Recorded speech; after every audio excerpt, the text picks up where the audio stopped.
and began to clean up all of the materials used. Okay, so that's the main idea of the procedure. Now, our observation. When we began putting the chemicals into the tank, we noticed that some of the chemicals were leaking from the tank. After we finished developing the film, we opened the tank and began to examine our film. We noticed that our film was overdeveloped. We noticed that it was overdeveloped because of some of the pictures came out and the rest were all blanks. The pictures came out in the beginning, some in the middle, and some at the end. The rest were just blank or looked like a picture, or looked like the pictures were going to appear, but it didn't. So that's the overall of our observation. Okay, the conclusion. In conclusion, I learned that the reason why our films was overdeveloped is because of two reasons. We either agitated too fast or the temperature were too high.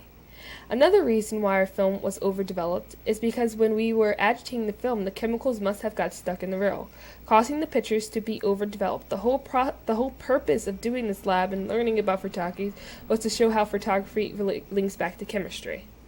Section 7. Film Developing Information.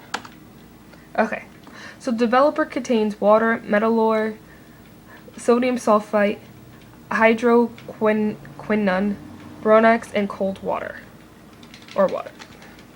Stuff bath includes acetic acid, water, and that's the equation. Fixer contains water, ammonium disulfate, sodium metapisulfate, and there's the equation for that one. Pernouage includes sodium carbonate and water. Photoflow, sodium sulfate, and water. 8. Photography information. Okay, so these are the pictures that I took. The first picture is a library. It contains wood and paper and plastic. So wood is silicone, Heim silicone, Exoline, paper, silicone, plastic, nuclei, methadone, stuff like that. And unfortunately, my film was overdeveloped. Picture 2 is the same thing. It's a cotton string, yellow string, and it's made up of silicone, protein, ash, wax, organic acid, skin, proteins. Skin is the proteins of non-acylic acids, choline, and carnitine. Picture 3 is a flagpole, which is metal, iron, magnesium, carbon, oxygen, phosphorus, sulfurous, silicone, nitrogen, and aluminum. And the flag is polyester. And the tree is silicone, hydrocon, exolon, and lithion. And picture 4 is a tissue box. A tissue box is paper, silicone, and lithion.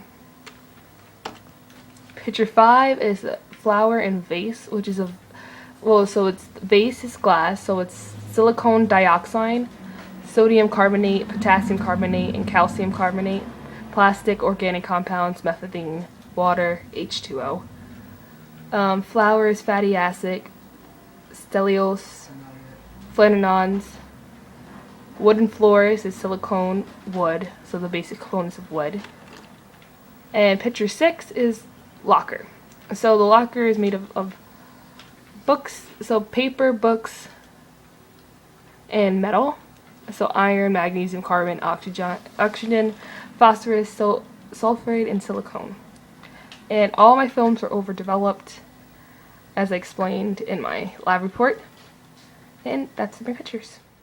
Section 9, the conclusion. What I learned in doing this photography project, and that it's really taken for granted. Nowadays, we are so completely clueless to what goes on when we are taking pictures. We never stop to think or to question anything anymore, because everything is just given to us. Today, we can develop our pictures in a blink of an eye. By doing this whole big photography project, I appreciate it even more. By developing my own film and doing all this research about photography, it makes me have a new understanding and appreciation for photography. I also learned that is a lot of chemistry involved in photography. It is not simple as just taking a picture. It involves equations, temperature, reactants, electrons, chemical change, reactions, oxidation, reduction, measurements, the gold foil experiment, and stoichiometry. The list can go on and on forever. It relates to gold foil experiment because of the beam of alpha particles. The alpha particles all pass through the gold thin piece, and some bounce off the gold foil at different angles. This relates to photography because when you take a picture, the reflected light hits the lens at different angles. That's what I learned about photography. Go to our glossary part of the section and you can look up all the words on today's show. And these are our references. Thank you for watching The Mohanna Show.